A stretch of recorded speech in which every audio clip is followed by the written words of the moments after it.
Hi friends, నేను మీ Priya. Old style chicken curry చూసేద్దామా?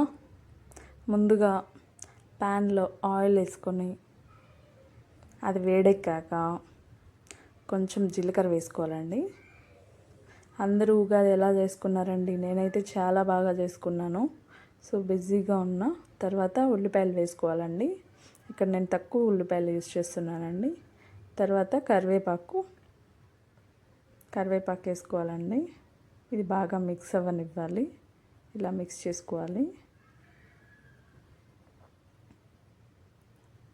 ఇదో చూడండి. తర్వాత అల్లం వెల్లుల్లి పేస్ట్ అండి. అల్లం వెల్లుల్లి పేస్ట్ వేసుకొని మిక్స్ చేసుకోవాలి. సో దానివల్ల ఉగాది పనులు చాలా ఎక్కువగా ఉన్నాయండి. సో దానివల్ల నేను వీడియో చేయలేదు. కొంచెం గ్యాప్ వచ్చింది ఫస్ట్ వీడియోకి సెకండ్ వీడియోకి. చూడండి, అల్లం వెల్లుల్లి పేస్ట్ బాగా ఫ్రై అయిపోయిందండి. ఇప్పుడు టమాటా ఉల్లిపాయ పేస్ట్ అండి. దాంట్లో నేను ఉల్లిపాయ మిక్స్ చేశాను.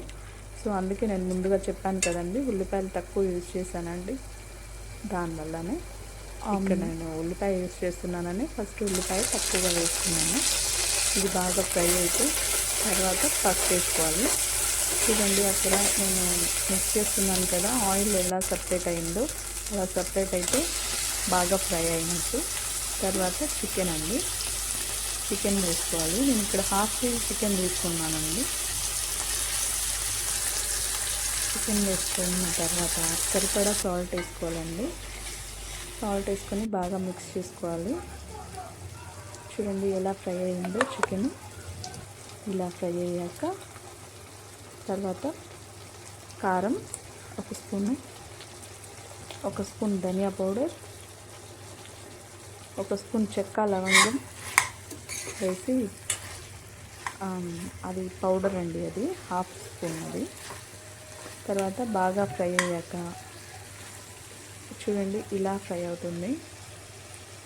ఇలా ఫ్రై అయ్యాక కొంచెం వాటర్ అండి. నేను ఇక్కడ 1 కప్ వాటర్ తీసుకుంటున్నాను. నేను దోశకు చేసుకుంటున్నానని. మీరు రైస్కి అయితే 2 కప్స్ వేసుకోండి, సరిపోతుంది.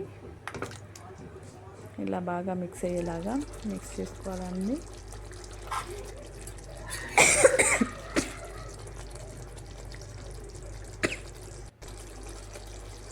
తర్వాత చివరగా కొబ్బరి పాలండి. ఇది ఆప్షనల్, మీకు నచ్చితే వేసుకోండి.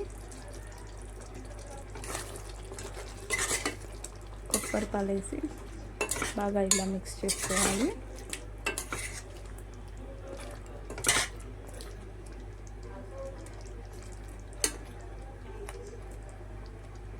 చూడండి బాగా మిక్స్ అయింది.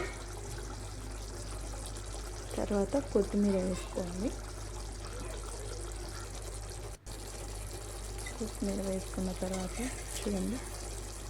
చూడండి ఎలా గ్రేవీ ఎంత బాగా వచ్చిందో. మనకి స్మెల్ అయితే సూపర్గా వస్తుందండి. ఓకే అండి, చికెన్ కర్రీ రెడీ.